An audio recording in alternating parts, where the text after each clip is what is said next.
Farooq Associate Planners and Consulting Engineer. اس نے نظریں اٹھا کر ان حروف کو پڑھا۔ شہر فیصل سے نزدیک پاشا بلاک 6 میں 2000 گز کے اس ڈبل سٹوری بنگلے میں فاروق ایسوسی ایٹ کا شاندار آفس تھا۔ وہ اندر داخل ہوئی تو فارم کا جیسا تصور اس کے ذہن میں تھا اسے سب کچھ ویسا ہی دیکھنے کو ملا۔ گیٹ پر باوردی سیکیورٹی گارڈ کے سامنے سے گزرتی وہ اندر داخل ہوئی تو بائیں جانب گیٹ سے لے کر بنگلے کے مرکزی حصے تک ہر طرف سرسبز شاداب درخت اور خوشنما پھول پودے اپنی بہار دکھلاتے نظر آ رہے تھے، اور دائیں جانب پارکنگ ایریا جہاں فرم کے ملازمین کی گاڑیاں پارک ہوئی نظر آ رہی تھیں اور پھولوں اور پودوں کی تراش خراش اور قطع برید کے انداز میں جاپانی رنگ جھلک رہا تھا۔ وہ اسے صراحتی مرکزی دروازے سے اندر داخل ہوئی۔ ریسیپشن پر 2 خوش لباس لڑکیاں ٹیلی فون اور کمپیوٹر کے ساتھ مصروف نظر آ رہی تھیں۔ السلام علیکم۔ یس میم۔ ان میں سے ایک جس کے سامنے جا کر رکی تھی اس نے خوش اخلاقی سے اس کا استقبال کیا۔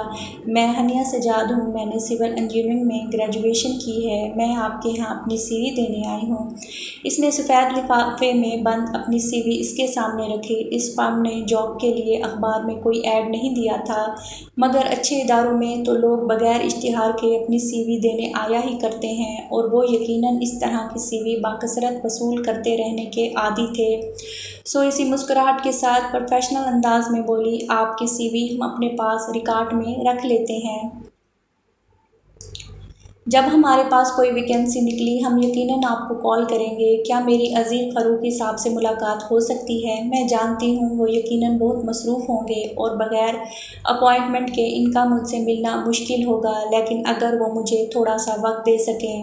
وہ پر اعتماد ہمیشہ سے تھی اور اس کا پر اعتماد انداز اس وقت بھی بے حد نمایاں تھا۔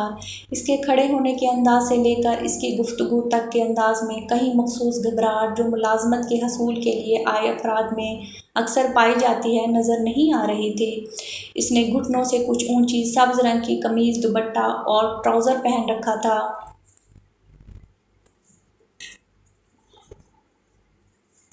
قمیض اور دوپٹہ ہلکے سبز رنگ کا تھا اور ان پر ہلکی ہی ہم رنگ دھاگے سے کڑھائی کی ہوئی تھی، جبکہ ٹراؤزر گہرے سبز رنگ کا تھا۔ اس نے سیاہ رنگ کی بہت چھوٹی سی ہیل کی سینڈل پہن رکھی تھی، مگر بغیر اونچی ایڑی کی سینڈل کے بھی وہ سروقامت تھی۔ اس کے بال شانوں سے کچھ نیچے آتے تھے، اوپر سے بالکل سیدھے اور نیچے آ کر قدرتی طور پر کرلی سے ہوتے بال ایسے جیسے اس نے رولر سیٹنگ کر رکھی ہو۔ وہ نظر انداز کرنے والی شخصیت کی مالک نہیں تھی۔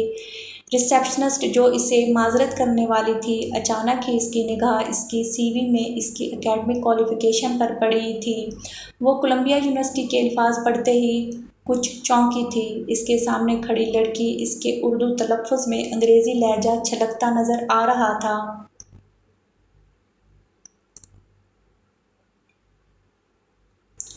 مگر یہ کوئی چونکنے والی بات یوں نہ تھی کہ یہاں جاب کرنے والی اور جاب کے حصول کے لیے آنے والی ماڈرن لڑکیاں اسی انگریزی تلفظ میں اردو بولا کرتی تھیں، گویا کسی پردیسی زبان میں بات کر رہی ہوں۔ بہرحال اب معاملہ مختلف تھا۔ اسے اپنے سامنے کھڑی لڑکی کے پر اعتماد انداز کا سبب بھی یکدم ہی سمجھ میں آ گیا تھا۔ میم آپ تشریف رکھیے، میں سر سے بات کرتی ہوں۔ اس نے سامنے کچھ فاصلے پر رکھے صوفوں کی طرف اشارہ کیا۔ وہ سر ہلاتی سامنے ایک صوفے پر جا کر بیٹھ گئی۔ وہ اپنے سامنے سے گزرتے مختلف کمروں میں داخل ہوتے، وہاں سے نکلتے سیڑھیاں چڑھ کر اوپر جاتے اور سیڑھیوں سے نیچے آتے مختلف افراد کو دیکھنے لگی تھی۔ آپ آدھا گھنٹہ انتظار کر سکتی ہیں، سر کے پاس ابھی کچھ کلائنٹس آئے ہوئے ہیں۔ ریسیپشنسٹ نے قدرے بلند آواز میں اسے مخاطب کیا تو اس نے سر اس بات میں ہلا دیا اور صوفے کے سامنے رکھی میز پر موجود مختلف پروفیشنل جرنلز میگزین دیکھنے لگی، جو سب کے سب سول انجینئرنگ سے متعلق تھے۔ سول انویسٹیگیشن کے حوالے سے ایک نئی تحقیقاتی رپورٹ پڑھ رہی تھی جب ریسیپشنسٹ نے اسے اپنے فارم کے مالک سی ای او عزیز فاروقی صاحب سے ملنے کی اجازت دی۔ وہ دروازہ کھول کر اندر داخل ہوئی تو اس ایئر کنڈیشنڈ آفس کے خاموش اور پرسکون ماحول میں عزیز فاروقی اسے اپنی میز پر بیٹھے نظر آئے۔ انہوں نے ریڈنگ گلاسز لگا رکھے تھے۔ اس کے سامنے میز پر ایک ڈرائنگ رکھی ہوئی تھی جس کا وہ بغور مطالعہ کر رہے تھے۔ دروازہ کھلنے کی آواز پر انہوں نے سر اٹھا کر دیکھا، گلاسز آنکھوں پر سے اتارے۔ انہوں نے اسی